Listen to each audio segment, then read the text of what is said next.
ఇది వాళ్ళు ఇచ్చినా మిమ్మల్ని కాదనకుండా ఏంటంటే రెండు రాష్ట్రాలు కలిసి ఉన్నాం.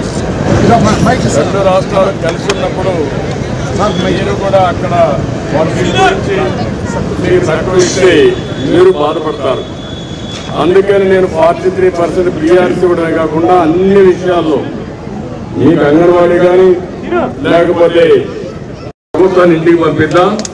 మీ డిమాండ్స్ అన్ని కూడా సానుకూలంగా పరిశీలించి న్యాయం చేసే బాధ్యత నేను తీసుకుంటానని మరొకసారి మీ అందరికీ హామీ ఇస్తూ మీరు చేసే ఆందోళన పట్ల నా ప్రగాఢ సంపూర్ణమైనటువంటి సహకారాన్ని అందిస్తానని చెప్పి మరొకసారి మీ అందరికీ హామీ ఇస్తున్నా.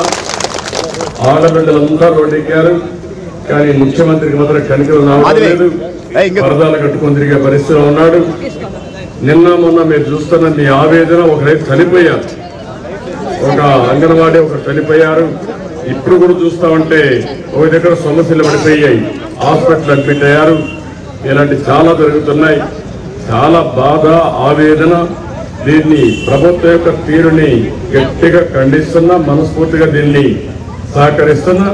మీకు న్యాయం చేసే బాధ్యత నేను తీసుకుంటానని మరొకసారి అందరికీ గమనిస్తూ, మీ కోరికలన్నీ నా మనసులో ఉన్నాయి, నా దగ్గర ఉన్నాయి. తప్పకుండా మన ప్రభుత్వ ఎలక్షన్ మేనిఫెస్టో కూడా పెడతాం, పెట్టి మీకు న్యాయం చేస్తానని చెప్పి మీ అందరికీ హామీ ఇస్తున్నాను.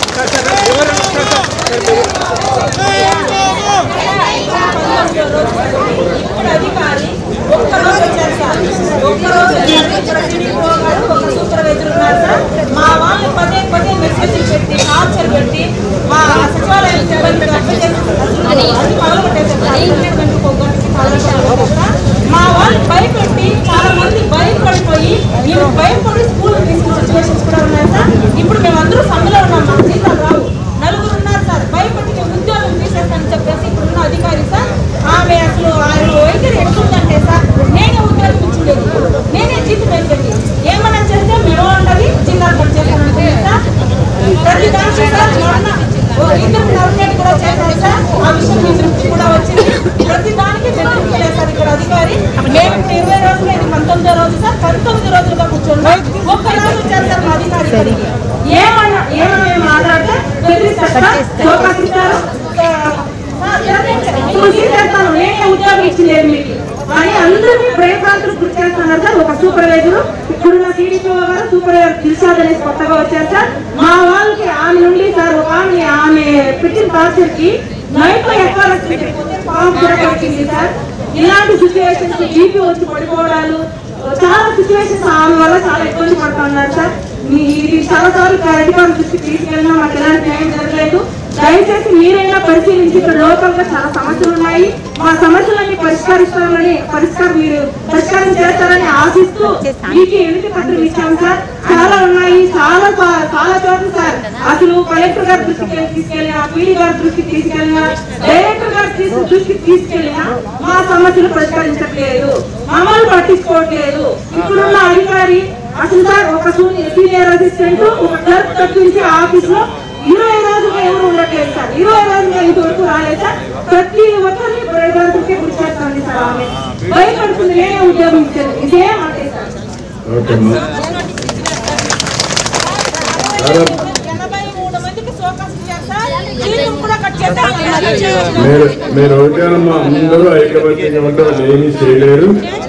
ఒకవేళ సోకాస్ ఇచ్చినా, రిమూవ్ చేసినా అది తాత్కాలికం. మీరేం భయపడక్కర్లేదు. మీ యూనిటీ ఉంటే మీకు అదే శ్రీరామ రక్ష.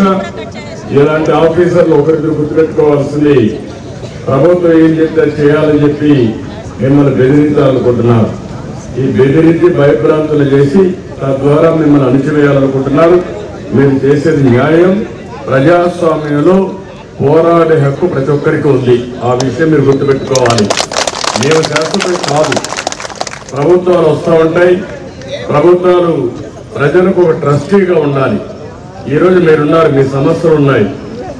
మీరు గొంతమ్మ కోరికలు కోరితే చెప్పి డిస్కస్ చేసి న్యాయపరమైన కోరికలు తీర్చవలసిన బాధ్యత ప్రభుత్వం పైన ఉంటుంది. బాధ్యత మర్చిపోయి బెదిరిస్తానంటే కుదరదు. అందుకే చెప్తున్నా, 14 సంవత్సరాలు ముఖ్యమంత్రిగా పనిచేసిన అనుభవం నాకుంది.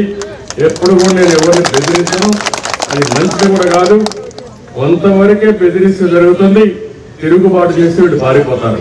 మీరందరూ అనుకుంటే ఒక ఆఫీసర్ ఒక లెక్క, ఏం లెక్క లేదు. ఆవిడ కూడా గుర్తుపెట్టుకోవాలి. ప్రభుత్వం చెప్తే అనవసరంగా మిమ్మల్ని ఇబ్బంది పెట్టడం మంచిది కాదు. ఒకవేళ అలాంటి జరిగితే నేనున్నా, తప్పకుండా మీకు ఒకటే గుర్తుపెట్టుకుని 100 రోజులే. అది నా నియోజకవర్గం. ఇది మిమ్మల్ని ఎవరిని తీసేసినా మళ్ళీ రీఇన్స్టేట్ చేసే బాధ్యత కూడా నాది. ఏం భయపడక్కర్లా. మళ్ళా అవన్నీ కూడా డిసిప్లిన్ యాక్షన్స్ అన్నీ కూడా తీసేస్తా. దాని గురించి బాధలే. ఎందుకంటే మీరు అన్యాయం చేసేది సహకరించాలి, అది వేరే విషయం. కానీ మీరు చేసేది న్యాయం అనేది నా ప్రగాఢ విశ్వాసం. ఆ విషయం మీరు గుర్తుపెట్టుకోండి. మీరు ఏం ఆదాయపడక్కర్లేదు. మీరు గట్టిగా ఉండండి, నేను చూసుకుంటాను. నేనేం చేశానమ్మా? ధైర్యంగా ఉండు, ఏం కాదు. వచ్చారు చెప్పుకోవచ్చు. ధైర్యంగా ఉండి ఏం కాదమ్మా, నేను చూసుకుంటాను. అదేమ్మా,